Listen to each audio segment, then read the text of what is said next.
Remember, to watch the full session, head over to our free learning platform where you can watch and download all of our free resources. It goes back to two things: who you are as a person and the time you live in and the place you live in. So it's not like a general answer. So the question is it better to stay home in these difficult times or to go out? And he said that the scholars are divided into two categories. What we need to know, barakallahu fikum, is the Prophet Muhammad sallallahu alayhi wa sallam said in Hadith al-Hasan, he said, إِنَّ اللَّهَ يُحِبُّ الْعَبْدَ التَّقِيَّ الْغَنِيَّ الْخَفِيَّ. Allah loves the abd al-taqi, who has taqwa, al-ghani, who is not in need of anybody, al-khafi, who is not known to people. That is only the case when a person there is no need for a person to be known. A scholar needs to go out, a doctor needs to go out, a lawyer needs to be known for your profession. Now you're not going to hide yourself and say, I sell shoes, but I'm not telling anybody. So you need to go out there for a reason. Now, social media teaches us to go out there for no reason, for stupid reasons.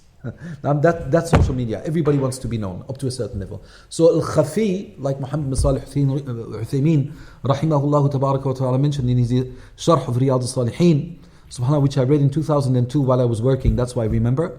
He said, for some people it's impermissible not to make themselves known among people, like doctors and scholars, politicians. Oh, I'm a politician, I will stand up for the ummah, but you don't tell about yourself, you don't share your story. So you have to make yourself known among the people. So that's one. Two, you need to look at yourself. What's the effect of going out, leaving your house, on your heart, on your behavior, on your family, on your spirituality, religiosity? So you just need to look at yourself, do some introspection, look at yourself and see what the impact is. I believe there's a hadith of the Prophet Muhammad alayhi salatu wasalam where he told the angels to punish Bani Israel. And they went and they saw Rajul Alim.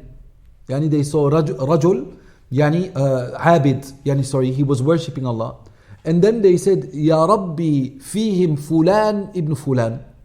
This person, the son of that person, the Abid, the worshipper, is in their midst. You want us to punish them all.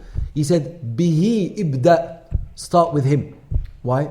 Because he used to remain in seclusion. He used to isolate himself and not share his knowledge with the people. And that was the reason for him to be what? To be destroyed. So we live in a time where we should go out, as long as we know that it doesn't have a bad effect on our religiosity or spirituality, and we should be helping the people. There are so many people in need, not only Muslims, non-Muslims, people who need food, people who are sleeping under bridges as we speak. More than last year. People literally in need of a blanket, in need of a cushion, in need of food. Just go out there, help them. But if it is to go out just to waste time, then Imam al-Ghazali is of the opinion that it's makruh. It is to waste time, not to do haram, that it is disliked because it can lead to you indulging in haram. So that's why it all goes back. The Prophet ﷺ indeed said, fi akhir zaman, at the end of times, he said, stay in your house, keep your mouth closed and weep over yourself, weep over your mistakes.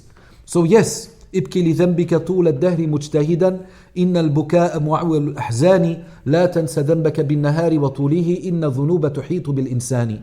So definitely yes, we have to weep for our mistakes, but that shouldn't stop us from, imagine the Prophet ﷺ, when he came to the people, right? There was dhulm everywhere. Did he stay in his house? He went out and he spoke and invited to Allah Jalla wa Ala. So I don't believe that you still have to stay in your house. I believe the biggest worship today is looking for a solution. Now I'm looking for a solution to end the suffering of the people on the face of the earth. That's the greatest, biggest form of worship today. Better than Qiyam al-Layl, better than extra fasting. If you can do both, alhamdulillah, but it's the most beneficial worship today.